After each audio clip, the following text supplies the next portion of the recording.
I, I, I, I got a letter from the government the other day. I opened and read it and burned that. Man, the way that I live don't concern that. Man, we gon' have to settle this another way. A letter from the government the other day. I opened and read it and burned that. Man, the way that I live don't concern.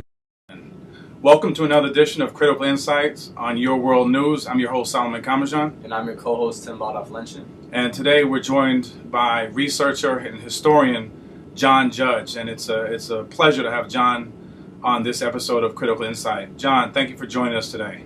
Thanks for having me. No problem.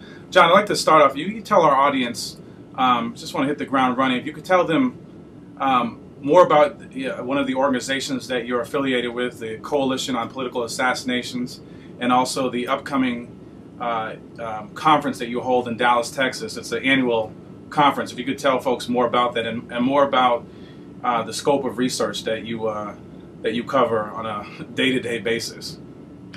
The Coalition on Political Assassinations was started out as a coalition of groups and researchers into the Kennedy and other assassinations in 1994.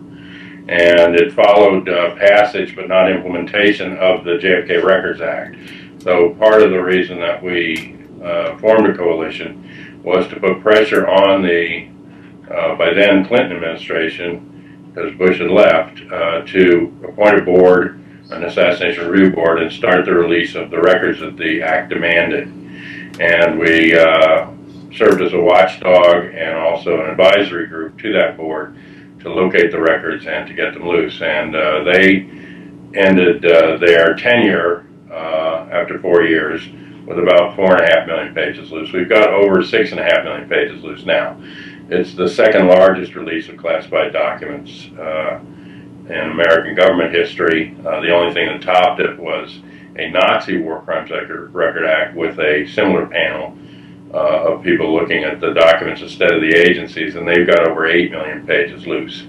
And when I worked for Representative Cynthia McKinney in Congress, we drafted several times and tried to introduce a bill that was a Martin Luther King Records Act to get the files on Martin Luther King's life and death out as well. And we're still pushing that in Congress. And we also gathered together because we wanted to pull the best research and make it public at these conferences that we held annually, first in D.C. and then we've done regional meetings in Dallas as well since 1994.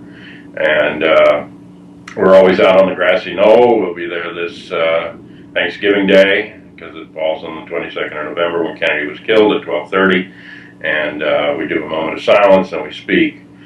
Next year, they're trying to deny our permit for the grassy knoll, and we're trying to negotiate with city officials so that we can do our moment, because it's happened actually since 1964, started by Penn Jones, and I've carried it on after he died, and it's happened every year, and this coming year they're trying to block it. They want to freeze history at 12:29 p.m. on November 22nd, 63, when Nellie Connolly, the governor's wife, turns to John Kennedy in the back of the limousine following his ride through the streets of Dallas where people were out cheering, and she says, "Well, Jack, you can't say Dallas doesn't love you."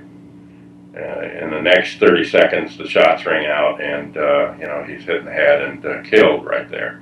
But they don't want to go to that place because then that transforms Dallas into the city of hate instead of the city of love. So this is a PR exercise on their part to get rid of anybody talking about conspiracy theory, and they want to celebrate the life and legacy of John F. Kennedy in a dignified manner. And I argue that that's what we do every year. We just think his life and legacy got him killed, and that you can't talk about that at any other time than when he was killed. So as a backup, I have called for an Occupy the Grassy Knoll next year in 2013, but hopefully we can get some cooperation from the city and the Sixth Floor Museum to let our event happen. This year we're also having a conference from the 22nd that day with the moment of silence through the 25th in Dallas at the Hotel Lawrence, and we'll be having 10 speakers on different topics, and we're also trying to get 10 points of agreement about political assassinations so that we will have a document going into the 50th that's a consensus of the serious research community about political assassinations and what needs to be done as well. Thank you, John. I'd like to ask you what got you into studying and researching political assassinations to the extent that you do? I grew up in Falls Church, Virginia, which was the bedroom community of the Pentagon, the NSA, the CIA, the DIA, the NRO, and others you probably haven't heard the initials of. I knew from a fairly early age, my parents were civilian employees at the Pentagon. I grew up going in and out of the Pentagon as a kid, and I heard conversations at parties and neighbors talking shop when I was a kid that convinced me that there were two governments operating in the United States. One that you saw and one that you didn't. You know, I was affected by the assassination of John F. Kennedy. I was in a Catholic high school when it happened. I put up a matted picture of him. You know, people were in shock. I think anybody from that era probably remembers it with the same amount of shock as people in your generation remember 9/11.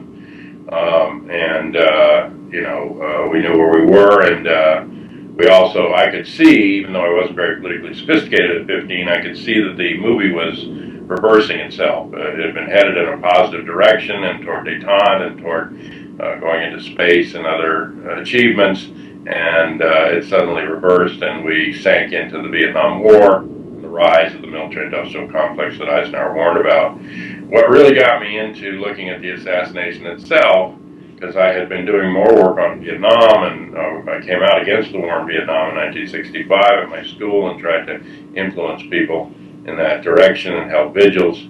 It was in about 67, I think, I read Mark Lane's book, Rush to Judgment, about the Kennedy case, and I thought, well, if half of what this guy says is true, we need to look at the evidence. And just by chance, probably because it was a Catholic college, University of Dayton, they had a full set of the Warren Commission documents. There were only, I think, 75 or so, 7,500 sets. So it wasn't too many. I mean, you know, and they weren't, they were rare, but I used to hide in the library at night, and I read through the entire 26 volumes, compared them to the report, and realized that the report was not based on the evidence that they had released even, and that they were lying. And, you know, it had tremendous implications if Oswald was not a loner who shot the president in a random situation, but it was a conspiracy to kill the president. Where did it come from? Once I realized that the bullets went two different directions, and I talked to early researchers at the time, Penn Jones and May Russell and others, I then realized, you know, that it was more important to follow Oswald and who Oswald was and who moved him, who set him up as a patsy, and what was around him. And if you take that trail, you're going to find a road back into the depths of military intelligence and CIA, FBI, white Russians, and even elements of the old Nazi regime that were transferred here into the United States. I then, you know, lived through in '68, you know, the rise of Bobby Kennedy as a candidate who wanted to carry out his brother's plans, because the reason they killed Kennedy, he was pulling out of Vietnam. He was getting the troops out and ending the war. He was trying to reach detente with the Soviet Union. He had refused to go to nuclear war during the Cuban Missile Crisis. Curtis LeMay, the head of the Joint Chiefs, stormed out of the meeting saying, "We got to get rid of those sons of bitches," meaning the Kennedy brothers. And you know, he had started to he did a talk in June of '63 at American University that we go out and commemorate every year, where he called for an end to the arms race and an end to the Cold War and the beginning of stop nuclear testing and beginning of nuclear disarmament. He was reaching out in back channels to normalize relations with Cuba. He had blocked the assassination attempts against Castro and the raids against Castro. He was supporting international attempts at independence by various groups. He was upset about the CIA. He said he was going to scatter it to the four winds. He and his brother were threatening to end the oil tax depletion allowance, which was over $13 billion in tax write-offs for oil companies in those years that financed elections. He was pushing racial integration, too slow for the black community, but far too fast for the Southern Rim. And so a conglomeration of Texas oil men and other industrialists, because he had stood up to Wall Street and supported unions at different points, and had not gone along with the corporate state either. Mafia, his brother had been going after them. They were pulled in. Anti-Castro Cubans who were mad at him for not bringing air cover in on the Bay of Pigs and attacking and blocking further raids to assassinate Castro. All these things had gotten him enemies, and the people that pulled the strings out of the Joint Chiefs of Staff for this military coup involved many of those groups and the CIA on the mechanical level, and then involved intelligence agencies and top people in the cover-up of the assassination afterwards. And so by going into that and those histories, I then understood that these same forces were operating in '68 with the murder of Malcolm X, in '65, or I'm sorry, '65 the murder of Malcolm X, '68 with Martin Luther King, and also Robert Kennedy was being killed by the same group for the same reason, because he wanted to reopen his brother's case when he got in the White House. In terms of why they're important, it's because, and I even studied the Reagan shooting and other assassination attempts over time. It's not just that I'm looking at people that I like. It's because if you're going to have any semblance of democracy in this country, you can't have it aborted by political assassinations of political figures. And political assassinations not only impact on that level of an elected official, but also when they kill leadership in the black community, as they did to stop, as they called it, the rise of a black messiah. When they kill people for any political reason, to hush a witness or to stop a writer or a journalist or a musician.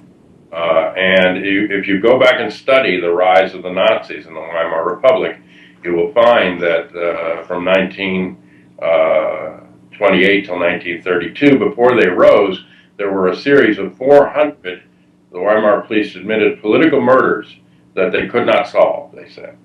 And those were the musicians, the academicians, the labor leaders, the radicals, were knocked out so that they wouldn't have a base to stand against the rise of the fascism when it came. And similarly here, hundreds of murders have followed from '63 on that have changed the political tenure and the ability to respond. The COINTELPRO program was specifically aimed and included assassinations at the peace movement, the civil rights movement, the militant African American movements here, the American Indian movement, and movement since. It's still in place. They don't use the name, but they still have it in place. And actually the sons and daughters, I found out when I was in Congress, of the earlier COINTELPRO targets are still being targeted. One simple example is that the FBI approached Malcolm X, one of Malcolm X's daughters, who was addicted to drugs at the time, and they had a white drug dealer who was also an FBI informant come in and give her drugs and befriend her and become a lover to her, and then had him plant the idea in her mind that she should take revenge on Louis Farrakhan for having been involved in killing her father. And we're trying to set up a situation where one of Malcolm X's kids would then retaliate against Farrakhan and the Muslims, whereas in reality these intelligence agencies and the FBI had manipulated both sides of that operation and were inside the Muslim circles, and pushing the division and the hatred of Malcolm and pushing people to kill him. But the actual murderers of Malcolm X, two of the three, never went to jail. One's still living in New Jersey, were never properly identified. And then the whole structure relies on an ongoing lie after that point, where you have to keep covering up with more lies.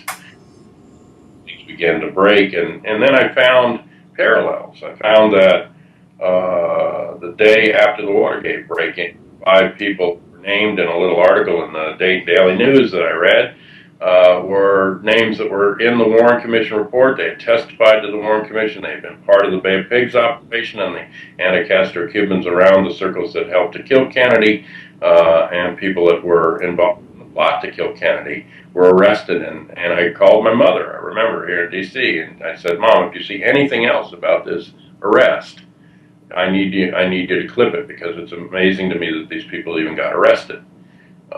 You know, but of course they were setting Nixon up to push him out and compromise the operation. But the people showed up again in history, and I found that again and again in these assassinations, that there were teams. Bernard Barker said it had been 15 years since he had talked to Rodriguez and the other Cuban that were involved in the break-in at the Watergate, but it only took him 20 minutes to get in touch with them because they are standing armies that are kept on call by the intelligence agencies within these immigrant communities and other things. So it's a machinery that continues and continues unless you interrupt it and identify it and do something to stop it. It continues to have its potency throughout time, and it affects all of the political decisions, and it affects the foreign and national and domestic policy. So it's not just a matter of bemoaning a particular politician being killed. It's because this machinery of political assassination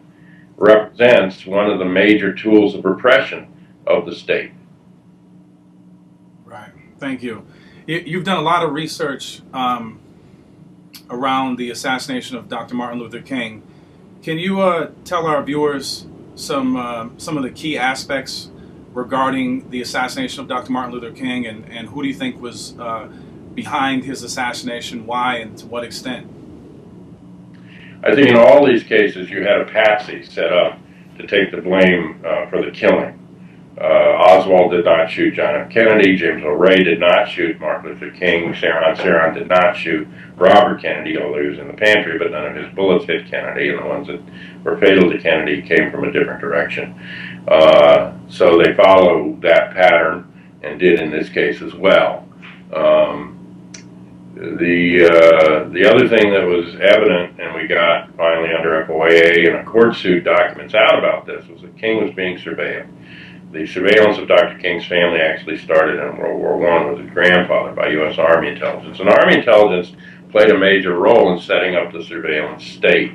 This Colonel Vandeman had files prior to the Palmer raids in the 1900s and the beginning of the ouster of all the labor leaders and the radicals here, and the red raids. And he had files on millions and millions of people. And those files were then for Army intelligence. And then those were transferred over to Hoover and the FBI for the beginnings of the COINTELPRO operations. Even as late as the Frank Church hearings in the 70s, Fort Huachaca had files on 8 million Americans that military intelligence was spying on. I know they spied on me and Subversive Activities Control Board because my mother was 5 levels above top security. I had military intelligence guys come out of my classes and tell me I shouldn't be doing the anti-war work, or tell me, you know, that they were spying on Carl Oglesby and SDS when I was in college. And you know, the military intelligence, not generally acknowledged, is more important than the CIA or the FBI. Are rarely talked about, although it controls 85% of the intelligence budget in this country. It employs 100 times as many people as FBI and CIA combined. Those are think tanks and you know, criminal operation things, but they don't do most of the dirty work. They go, if they want to assassinate somebody abroad, they go to the DIA, the Defense Intelligence Agency, and its arms in order to do it. So in all of these cases, you have military intelligence involved. But we got documents that show that at the time of his death, Dr. King was under tight surveillance by FBI, a program called RIBAT, anti-communist, because one of their informants convinced him he was working for the Chinese communists, and also under COINTELPRO, and then Operation MK Chaos by the CIA was spying on him, which was against domestic operations and black radicals, and another isolating operation, you know, that went on from the CIA. And he was under tight surveillance that day and the days leading up to it by U.S. Army intelligence. And when I talk about tight intelligence, I'm talking about they're emptying his wastebaskets. They know his travel plans. And Hoover said at one point that if King wiggles his little toe, I know about it, because Hoover had informants in the inner circle of the SCLC to watch King and tell him what was going on and help to position him that day and put him in a vulnerable position. He normally stayed downstairs at the Lorraine. He was staying in a different hotel. The FBI arranged for a fake letter, supposedly from a member of the black community in Memphis, to complain about why he was in an integrated hotel, not staying in a black hotel. His people changed his hotel plans, took him to Lorraine. He normally stayed on the bottom floor when he could have come out the door right to the car. Instead, they put him up on the balcony where he had to walk a certain direction, distance in one direction or the other, and made him vulnerable to be shot. And then also cleared out at the time he was shot. No one was standing up there near him. One of them, who came to get him for the dinner and pulled him out of the room and rushed him, Reverend Billy Kiles, I saw him on the 30th anniversary of the King assassination in Memphis outside the Lorraine, which is now the Civil Rights Museum. And he said, and this is what the video shows, he said, I used to wonder why I was there when Dr. King was killed, why God put me there.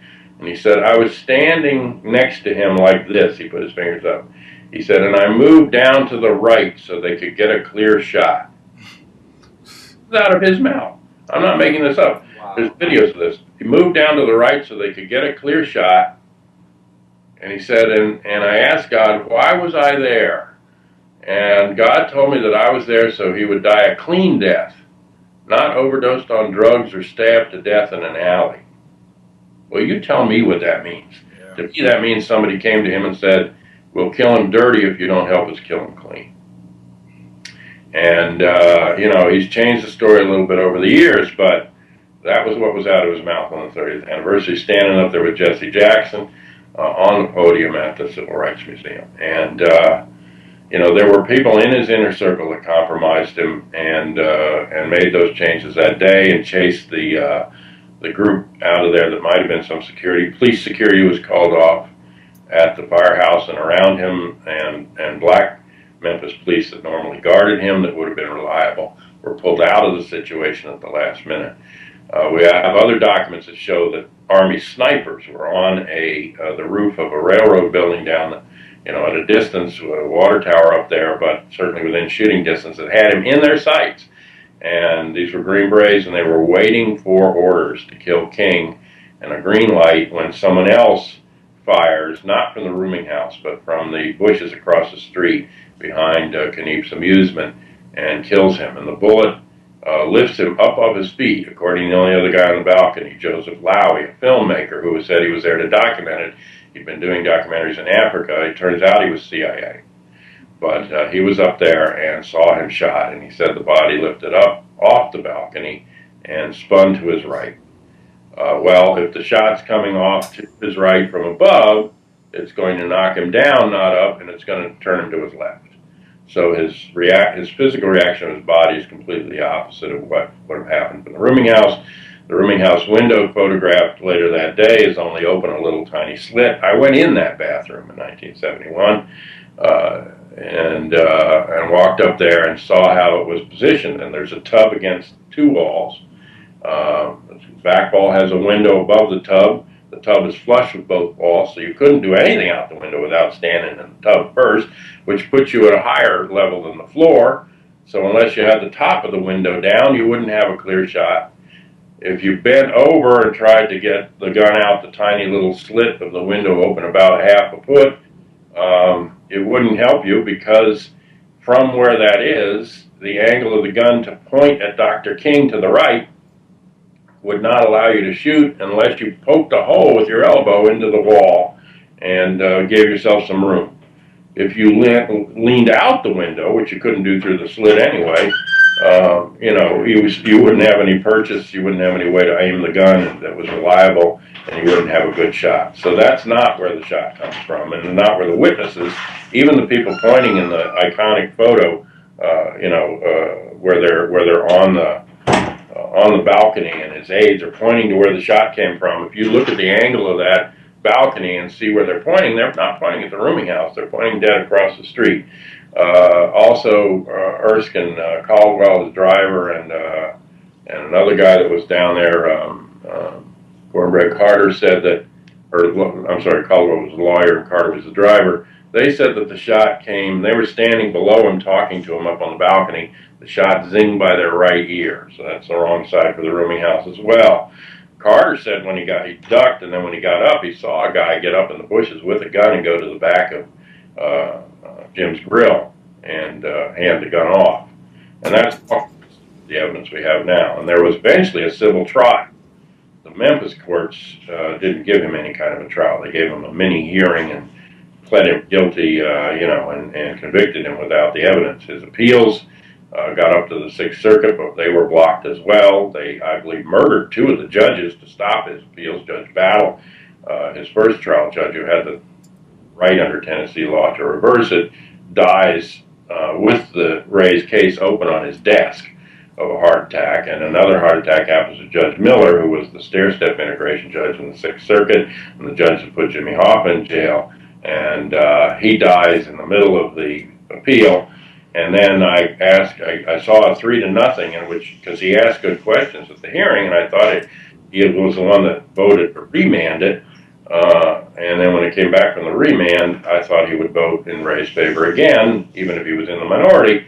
It said it was a 3-0 decision. And so I called the clerk in Cincinnati and asked for a copy of the court slip. And it's got the 3 names there. It's voting against Ray, and it's got an asterisk on Judge Miller's name. And you go to the bottom page, and the asterisk says, judge's opinion recorded posthumously. Well, that's interesting. Sit the dead man up and raise his arm. Right. The other 2 judges decided what he would have said. But he dies strangely, and nobody calls an ambulance in this special meeting that they're having with the judges. And there were witnesses that died. I believe the murder of his mother in the church, and also the strange drowning in the backyard, fully dressed, of A.D. King, the brother, was because they were witnesses to the body and the wounds. We don't have good evidence about the wound direction because Dr. Francesco, the medical examiner in Memphis, decided that he didn't need to trace the bullet, or he didn't want to do an autopsy out of respect for the family. And so he never cuts King, he never takes the photos, he never shows where the bullet came from. And the House Select Committee said we can't determine the exact direction of the bullet, but we know Ray did it. Well, that's ridiculous. But Dr. Francesco was also called, interestingly enough. That was in April. And in June, he was called by the Los Angeles Police Department to come to Los Angeles and to do the autopsy on Robert F. Kennedy. That's what I call, if it ain't broke, you don't fix it. They've got somebody in their pocket. And, the evidence was marred. I mean, we even got photos out recently taken by a Life reporter who never released photos until just, I think, 2 years ago, that show Lorraine Bailey died that day of a heart attack. She was so shocked at what happened, she made the decision to move his room. She felt responsible. And the husband is up on the balcony in this photo that evening, wiping the blood off. There's no crime scene tape, there's nothing. So there's no forensics being done, even at the scene, to preserve it or to try to figure out what happened, because they don't want you to know what happened. But they had professional killers, and they moved them in, and if they didn't work out, they had a backup of Army intelligence behind them up on this top.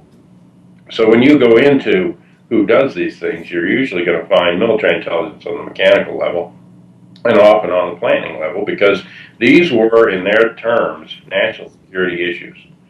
The rise of a black messiah, the effective leadership of the black community, the addressing of racism in the society, the peace movement, the American Indian movement, and other ethnic movements for liberation. These were national security threats, and so those are dealt with, and still to this day being dealt with and talked about at the Pentagon and the Joint Chiefs and the DIA, not just FBI. And FBI was taken over by naval intelligence at the end of World War II. Carthadique, Deloach, and William Sullivan from Naval Intelligence came and told Hoover they would protect his turf from the emerging CIA, and he let them form Domestic Operation Division 5, which ran COINTELPRO. Thank you, John. I'd like to ask you if you could give us your thoughts on the U.S. military industrial complex and its impact, especially considering peace in the rest of the world. Well, I think that what Eisenhower in his first draft warned about was a military-industrial intelligence complex, and that's what we live under. Penn Jones, one of the earliest researchers, used to say in his Texas drawl, He said, "We have been in the death grip of the military-industrial complex since November 22nd, 1963. Then he'd pause for a second. He'd say, "Now let's all pray I'm wrong." But I don't think he was wrong. I think we have been, and I think we've been in a permanent war economy, which is what happens in the last stages of monopoly capital. Because you have to expand markets and you have to grab resources, so you go into permanent war. Permanent war also gives you a fake economy that's dependent on producing weapons, and you know, it's not job efficient, but you know, and then you fill your coffers from the gains that you get out of the war, and you also use it as a way to become extra constitutional. You know, even the early founders, Madison and the others, knew the war was the worst enemy of democracy, that it aggrandized the power of the executive, it opened up the congressional purse, it allowed all sorts of excesses, and it curbed dissent. And you know, Goebbels said that it's not hard to have a war. All you have to do is scare the populace and you know, and demonize the pacifists and the anti-war people, and you know, you can march the country into war. Well, I mean, we've lived under first the Cold War lie and all that propaganda that we were in danger from communist takeover. Then they went to, about the 1980s, terrorism and counterterrorism as the motif, and that's basically what we're existing in now. But when you have somebody like Cheney after 9/11 saying we're going to go in as many as 60 countries and a war that will end in your lifetime, you better listen up. It doesn't mean you have to put up with it, but you better understand that these guys plan ahead. My mother planned draft call, accurate within 100 people either way, the annual call for the draft 5 years in advance. Wow. And you had tables from the Joint Chiefs of how many people would die, attrition levels, death levels if they were at war, how many retire, how many re-up, how many enlist anew, how many discharge under each category, therefore how many did you have to draft.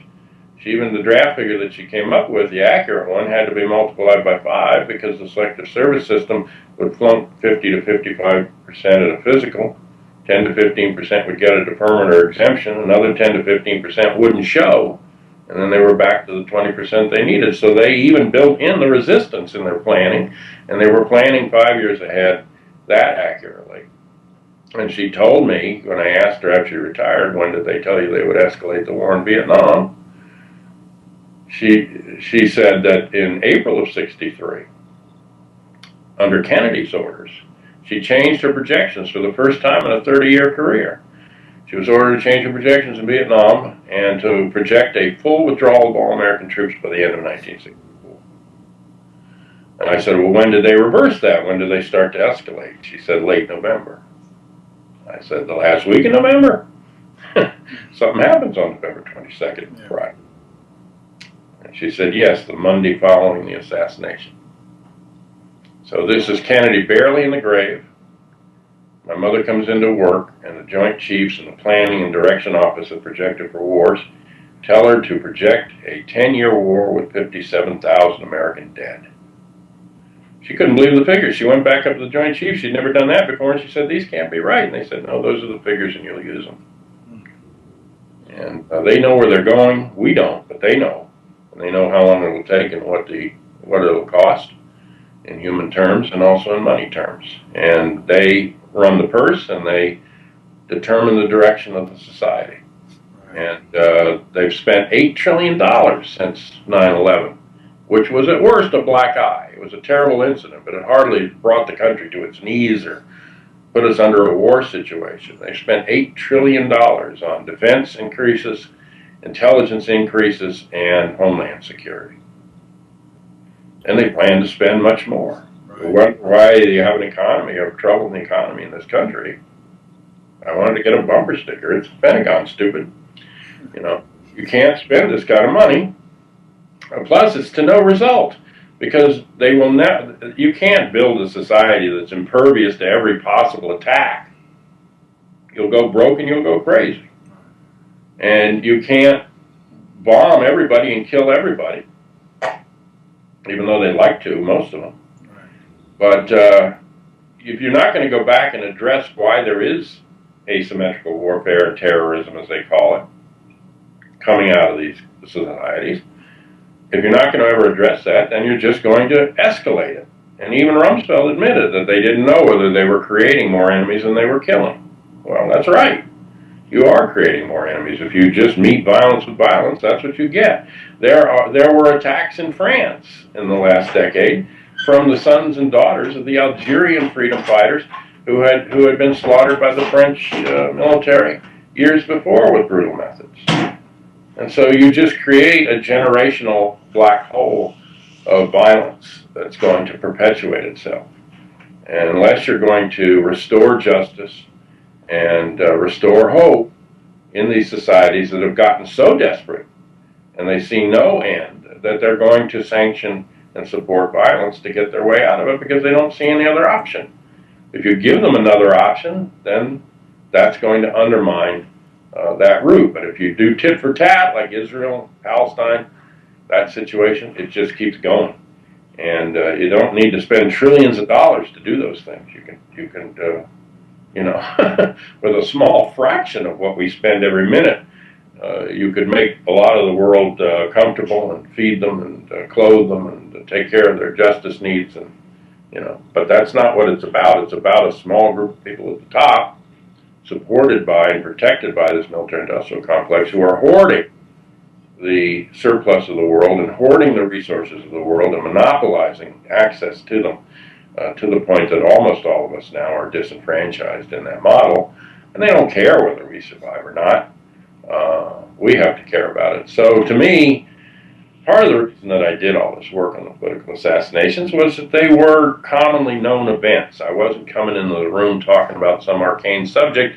I was coming in talking to almost everybody who remembered where they were and what they were told by the government about the incident.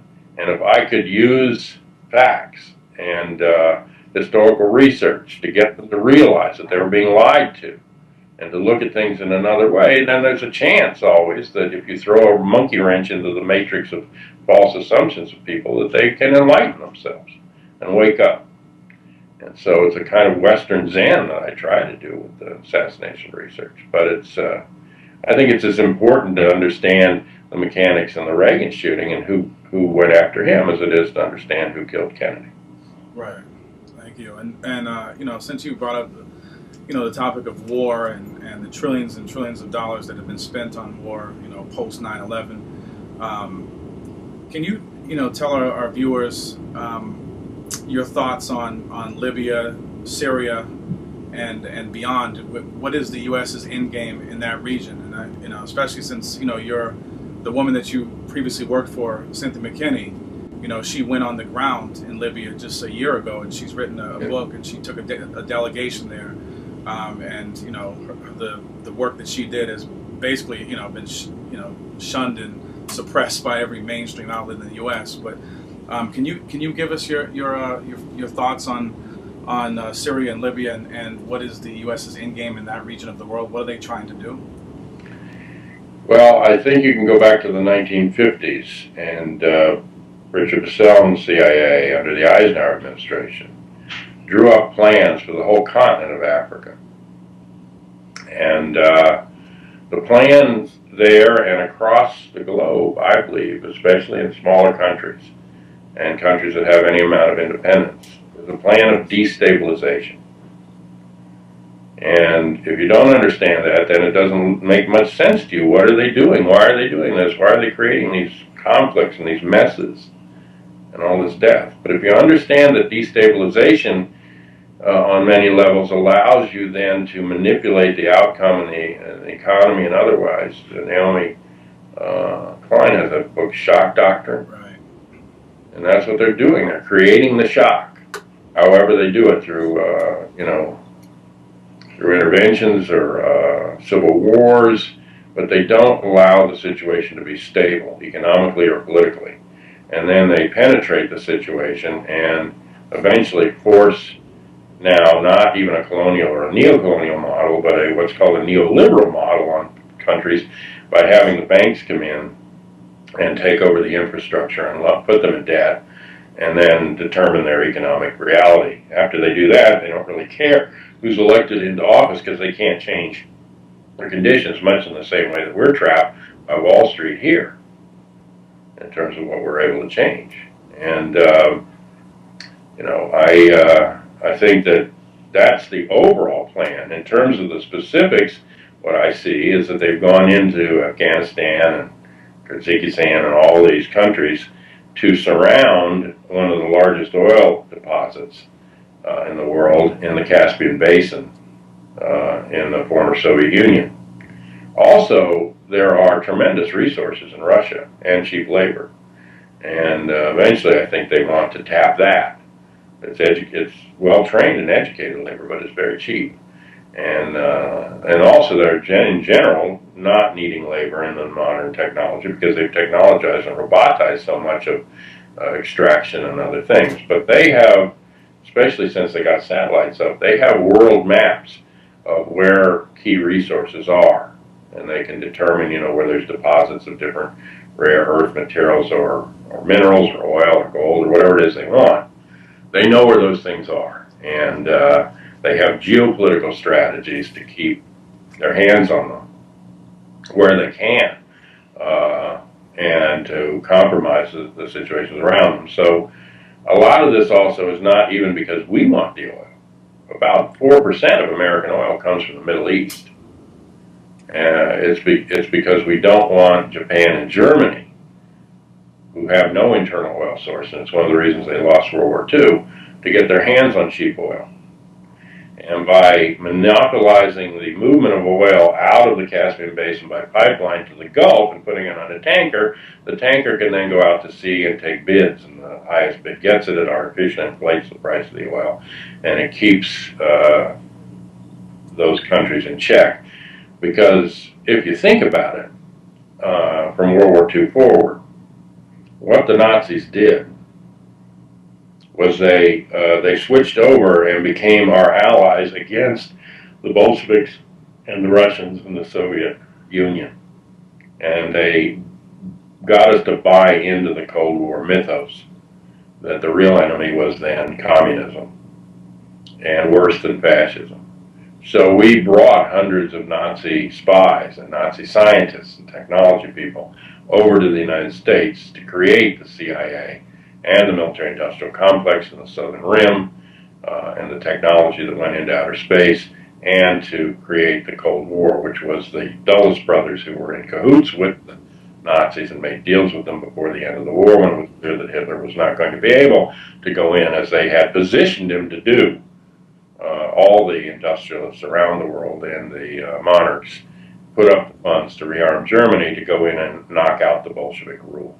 And when he was stopped at tremendous human cost at Stalingrad, then they had to change plans. But the Nazis also changed plans and retreated and began the Cold War. And what the Cold War did was to gut the economy of their two former enemies. The Soviet Union fought them and the United States fought them at the same time and were allies. So they went back into one of the allies, pitted them against each other, much in the same way as COINTELPRO would pit two groups against each other, and then ruined them economically, gutted them economically, until by the 70s, Japan, a little island, and Germany, not a very big country, were capitalist competitors on the world market with the United States and the USSR, who had diminished themselves by building this huge nuclear and other warfare capability, and wrecked their infrastructure and economies doing that. But we have control of oil in part so that they can't sort of cheaply rise again or compete with us as effectively. That's part of it. But it's also geopolitical containment of areas, just like Vietnam was fought primarily to contain China. But if you want to figure out war, get an atlas. Go see what's there. If you want to know why we're in Afghanistan, read its history. 95% of the world opium comes out of Afghanistan. That's worth more than gold, it's worth more than guns, that's worth protecting. And similarly, you know, there's going to be oil deposits or other kinds of riches. They also know that south of the mineral and other resources of Africa could keep the United States at its current consumption levels for about, and they want to make sure that they have control over that. So it's a grab for water, it's a grab for oil, it's a grab for resources, and for geopolitical control. But that grab is also pushed by, objectively, a need for genocide, both here and abroad, to reduce the population and to put the matter into the hands of fewer and fewer people. Thank you, John. I'd like to ask you how the military adversely affects African Americans and what type of incarceration rate we see in military prisons among African Americans. Well, it's traditional that people of color are overrepresented in the wars, especially wars abroad, that the United States has taken part in. During the draft period, because people think, oh, the draft would be more fair. I don't support either a poverty draft or a paper draft. I don't think there should be any kind of force, and I think that the military should be democratic, and take care of people and let them get out if they don't like it. But I think, without those rights, you have a poverty draft in place. But even when the paper draft was in place, 55% of the people drafted were African American. Wow. Under the poverty draft, it only got up to 36% of the force. And that's the economy pushing it. So the draft was more systematically racist. Everyone who goes in the military takes a test called the ASVAB, the Armed Services Vocational Aptitude Battery. And this test has been looked at by civilians, and it's race and gender biased. So it roots all people of color and women into the dead-end, slow promotion, combat, and the worst jobs in the military. And it does that systematically. In addition to that, there's no rise in the numbers of people of color or women of any substantial degree in the officer corps. So while they go up in the enlisted ranks and doing the dirty work, they don't go up in the officer corps levels. And they're not represented there. They're overrepresented on the front lines for the most part. African American enlistment dropped by half since the beginning of the Iraq War, so they're only about 18% of the force. The recruitment is focused on Hispanic communities. They're also going after people of color in other countries. They're telling illegal immigrants here that they can get their citizenship if they join. They're proposing this DREAM Act where you get a citizenship for somebody born here if they'll join the military. The military has become the rite of passage to citizenship. They're even going into Africa and other Latin America areas and telling people you can become a U.S. citizen. People aren't even asking to if you join the military and fight these dirty wars for us. So just on the basic level, this means that people of color in this country are constantly being pitted against people of color in another country. It's like Jay Gould said, Baron, industrialist in the 1900s, I can hire one half of the ruling class to kill the other half. And so they're hiring one half of the people of color to kill the other half, basically.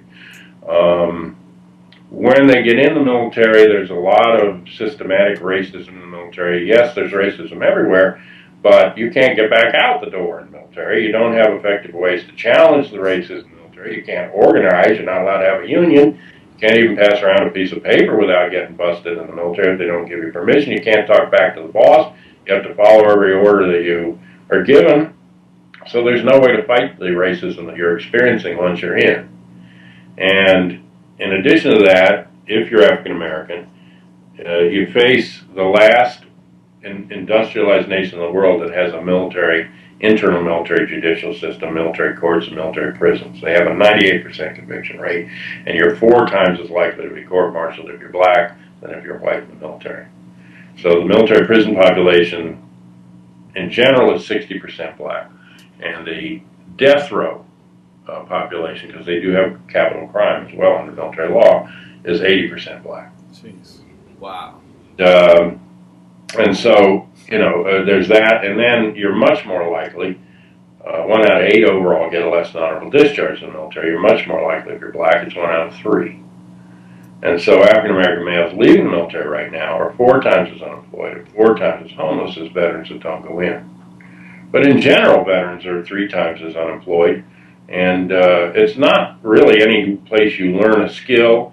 It doesn't guarantee that you'll get college money at the end. If you get a less than honorable, you don't get any bonuses, but even if you get a college bonus, it isn't enough money to get you through a regular college all 4 years. So you're ending up having to pay it yourself anyway, and you're putting yourself at risk for 8 years, stop loss up to 9.5 years.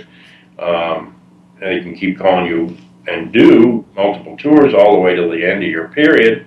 And, even if you survive physically, many aren't surviving mentally.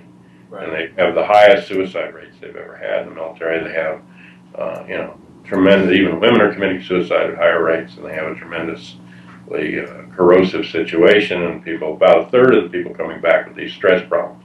I don't call it PTSD, I call it post-genocide syndrome.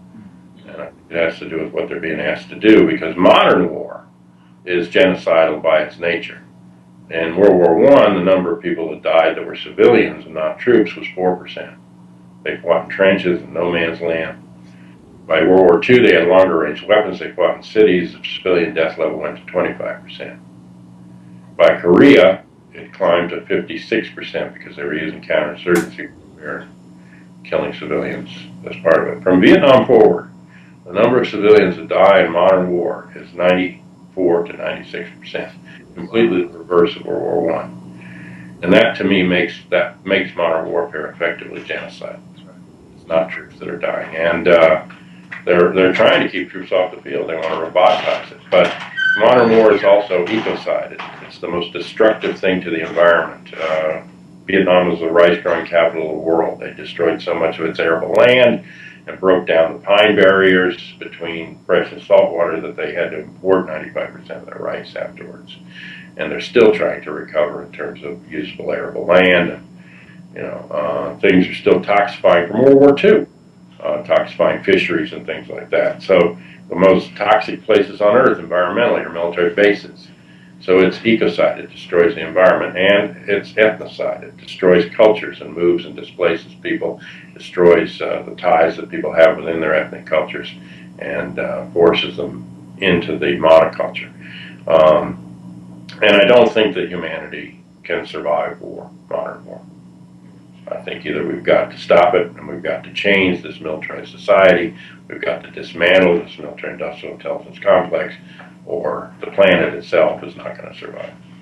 Thank you. And so, great segue to my next question. In terms of what you just said, in terms of stopping it, you do a lot of work with an organization that I believe that you founded called Choices, and that's counter-military recruitment in Washington, D.C., the schools, and you go around, and do counter-military recruitment. So my question to you is, can you talk to us about the work you do with Choices, what's it about? And also, the other part of that question is to ask you, have you been met with any kind of resistance within the DC school board based around, the work that you do with Choices? Well, yes, I have resistance both on the school level at times, and especially from the JROTC instructors, and also with the system itself. But Choices is part of a national network of people that do counter recruitment. I began bringing veterans into high schools to talk to young people in 1968, coming back from Vietnam, because I thought young people needed to hear what they were saying and understand the reality of that war. And I did probably, as far as I know, the first training counter recruitment in New York in the 70s when I worked for the Central Committee for Conscientious Objectors, and familiarized people with the methods that they were using to recruit people and how the recruitment worked, what was legal, what was not, and also ideas on how to counter it and how to get accurate information about what was happening to people when they enlist.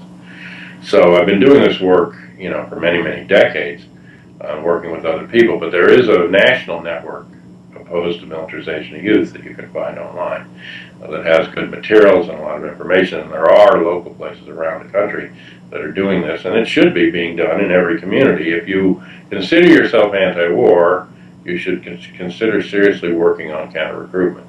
Not because we're going to stop everybody from going into the military, but because young people at least can make an informed choice and know that they have other options, and help to put a different light on things and demilitarize the society to some extent. I also did GI support, GI counseling, so it wasn't like because somebody decided to go in the military, that was the end of the discussion with me, and it isn't. And the same with returning veterans. I still do work to support them, and I held a conference up in Cambridge recently with Paula Kaplan, where we had about 25 groups that do non-stigmatizing and non-drug oriented treatment of war combat stress in a lot of different creative ways, and that's a better welcome home online. You can find out about those alternatives, because if you go in and they say you have PTSD, if they're willing to say it, you don't want the drugs that you're going to get that they claim cure it. I mean, the drugs themselves are toxic and they don't help you.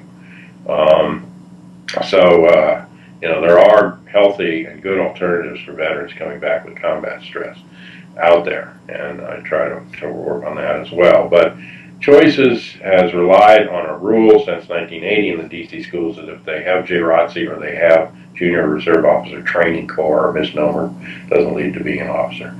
But it's a way to militarize the kids and to make it more likely to enlist. If they have that, or they let recruiters into the schools, then they have to let in a counter-recruitment, another point of view. So we've pushed our way into the doors of DC schools, both public and now charter schools, since '85, with certain levels of resistance. We don't get into every school we want to get into.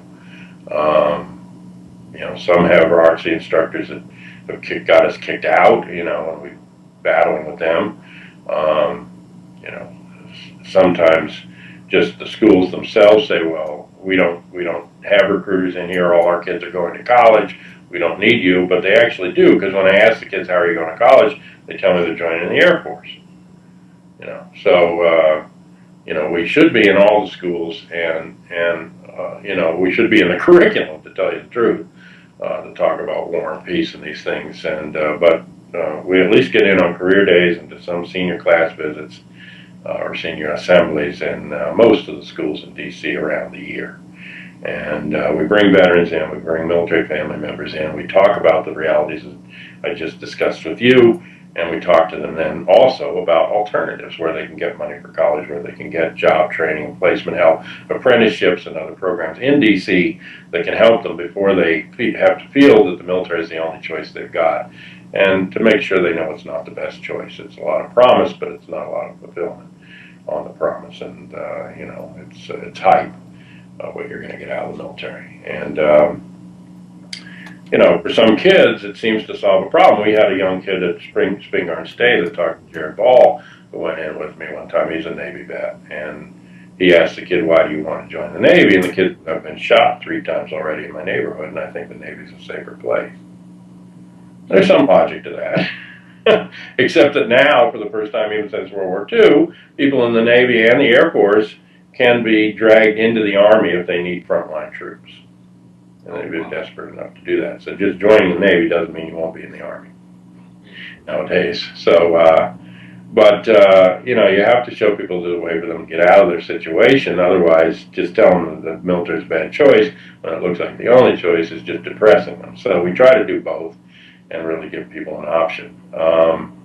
We've been fighting the school board. We did get them to put into the enrollment form the language that says that if you don't want your child's identity and contact information given to recruiters on request, you can check this box, and that has both the student and the parent can sign it, or either one.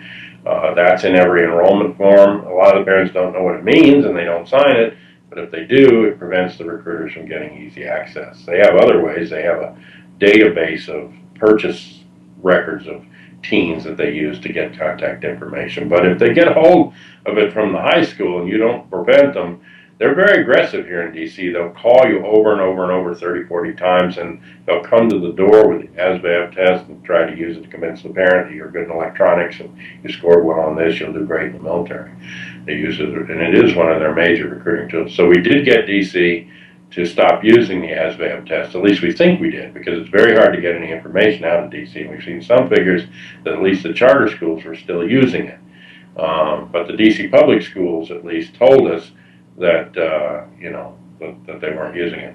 We have not had much luck in getting rid of JROTC, even though in the 80s, when DC was under receivership and run by a financial control board, we got a citywide decision from the school board and from the city council to get rid of JROTC in all the DC schools. We got that voted in, but in the meantime, the Financial Control Board had appointed a group of generals to run the schools as trustees. Eventually, someone challenged it in court and it was thrown out, but for a period of time, the head of the DC schools was this guy, General Lucius Beckton.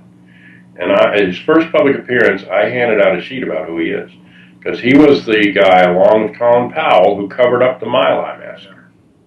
Then he came out of the military, and because he said it would be bad for morale. He came out of the military, and he went into Kissinger's Food as a Weapon program for a period, and worked on that. Then he went into FEMA, Federal Emergency Management Agency, and he was in there in the mid '80s and late '80s when they had the military law exercises, the Rex 84, Rex 85. That was during his period, so they were cooperating with the DOD and the National Security Council on going to continuity of government and martial law and having exercises about it that he participated in. Then he became some kind of a educator, or at least a dean at some college in Texas. And they brought him in, and he brought in other military officers then to run the DC schools. And the officer that he brought in to do educational programming in the DC schools, his previous job had been the warden of the top security military prison in the United States. I said, well, that may have something to do with where you want these kids to go after high school, but doesn't have much to do with educating. Right. But it's the quality of what we had. And they took this democratic decision by the elected school board and the elected city council and ignored it. And I heard him recently interviewed on Kojanamdi, and he just laughs about it. He said, oh, these people didn't want JROTC. You know, but they illegally, in my view, stopped that democratic decision. We haven't been able to build steam since then to get JROTC out. Now they're leaving it to each school, so we're trying to use the school advisory boards for each high school to see if we can get them to dump it.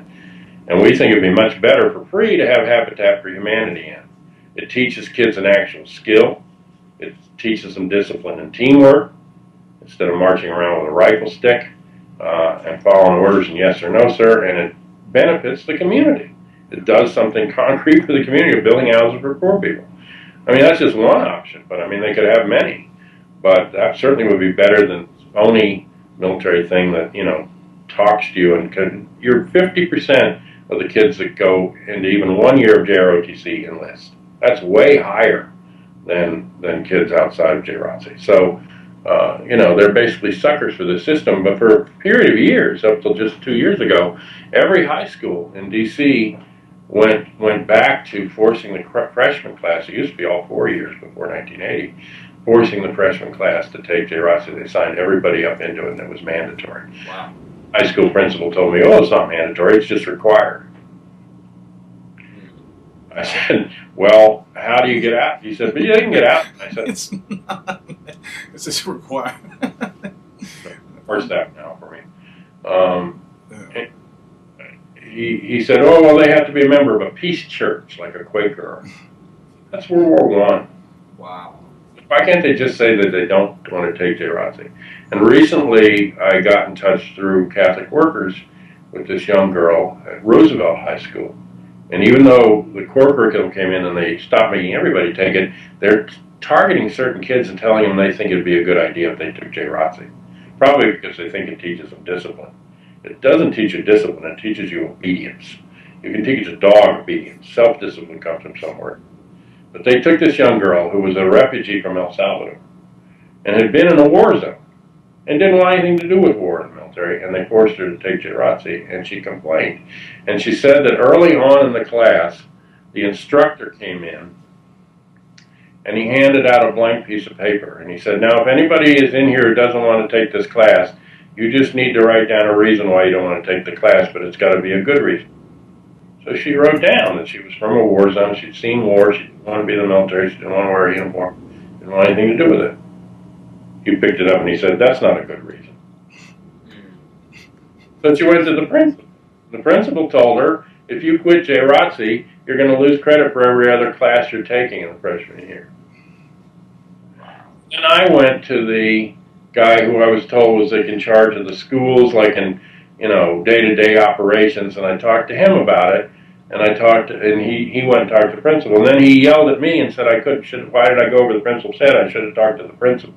I said the principal already told her something outrageous, in my view, that she was going to lose all credit if she quit one class, and I said, what point would it have been for me to talk to the principal? I said, besides that, I don't want it just to be a decision at Roosevelt, that principal, about that one kid. I want the whole school system to stop doing this. And that's what you are. But, we had a meeting one time that we arranged after, well, I don't know if you know about DC schools, but the elected school board became a half-elected, half-appointed school board. And then on top of that, the mayor appointed a chancellor of the schools, who came in with the that's right. Duncan that's in now, that privatized everything, wrecking the school system, and firing teachers and everything. Yeah.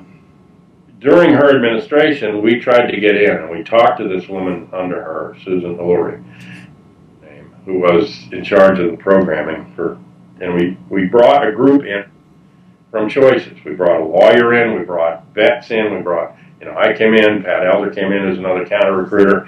We even got a woman from the ACLU because they had just put out a report that says that the methods they use in recruiting children violate the child recruitment protocols of international law that we've signed off on. So, we got in there, and we're on one side of the room, and the other side of the room, there's all these other people, not just her. And we're just a community group trying to meet with this woman, but she brings in the lead attorney for the DC school system, another DC school administrator, some guy from her staff, an older black man that supports JROTC, and then she brings in two people from the Pentagon. She brings in the woman who's the head of all fab testing in the United States, and the guy that's the head of the chief of all Army recruiting in the United States. Well, this is to a meeting with Choices in the DC school system.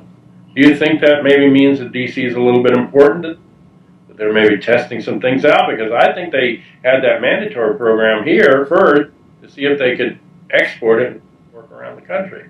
And I also think that it was for fraud, because you have to have voluntary enrollment in JROTC at these schools of at least either 10% of the class or 100 people in each school.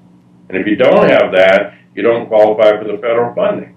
And I think their enrollment got down so low they didn't qualify for the funding, and they had to get rid of the program, so they artificially beefed it up by making every freshman take it in every school. But we can't get the DC school system, under FOIA even, to release the enrollment figures for those years and to see what the change was and where it got down to. So, they block us at every point from getting real information, and then when we show up to actually talk to them, they bring in these people to counter us from the top levels. So we're doing something right, but if you don't understand from outside that system how important it is to address it, and I think sadly that, and I saw this at the end of the draft, we could get, when they thought the draft was going to come back, we could get a whole room full of people over at the Quaker House who were upset that the draft was coming back. But when we went to a training session on counter recruitment in the poverty draft, we get hardly anybody. And what that tells me is that the poverty draft also relieves the white middle class and upper class from any anxiety, because they know that the poor and the black and the Hispanic are going to be the ones that fight the wars, and they're fine with that. Thank you, John. For people that are watching this right now, or maybe at a later point in time, how can they get in contact with you and support the work that you're doing? Well, the Coalition on Political Assassinations has a website. It's politicalassassinations.com. And Choices does not have a website, but anyone can write to me, John Judge. It's spelled like a judge in a courtroom, JOHNJUDGE, at starpower.net if they're interested. We just put out a calendar by email of the schools we're getting into, and if they want to join us and go there, they can. We're trying to see if we can arrange we had a community forum about counter recruitment the other day over St. Stephen's, and we're trying to see if we can get more people involved and do a training session for some new people. So if you are interested in helping with that, just write to me at johnjudge@starpower.net. Another long-term project that I'm involved in that includes all of the work that I'm doing in terms of what it will reveal is a museum of hidden history.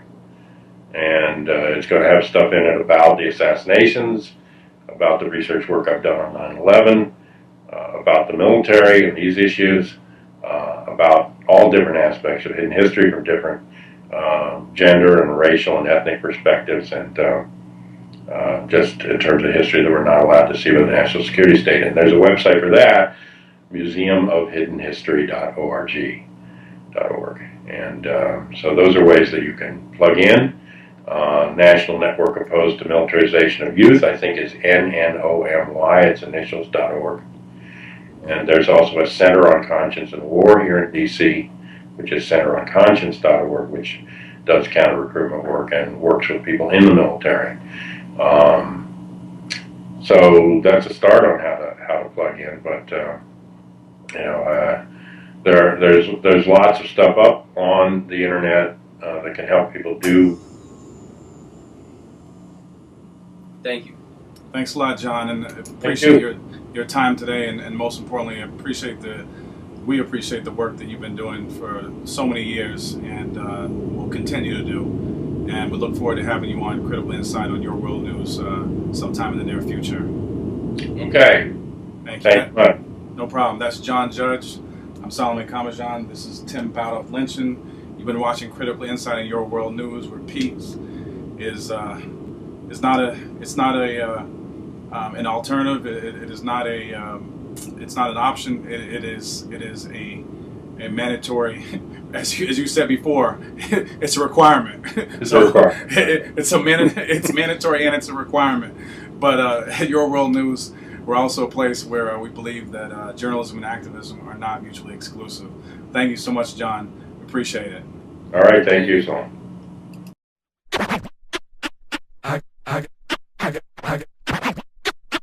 I got a letter from the government the other day. I opened and read it and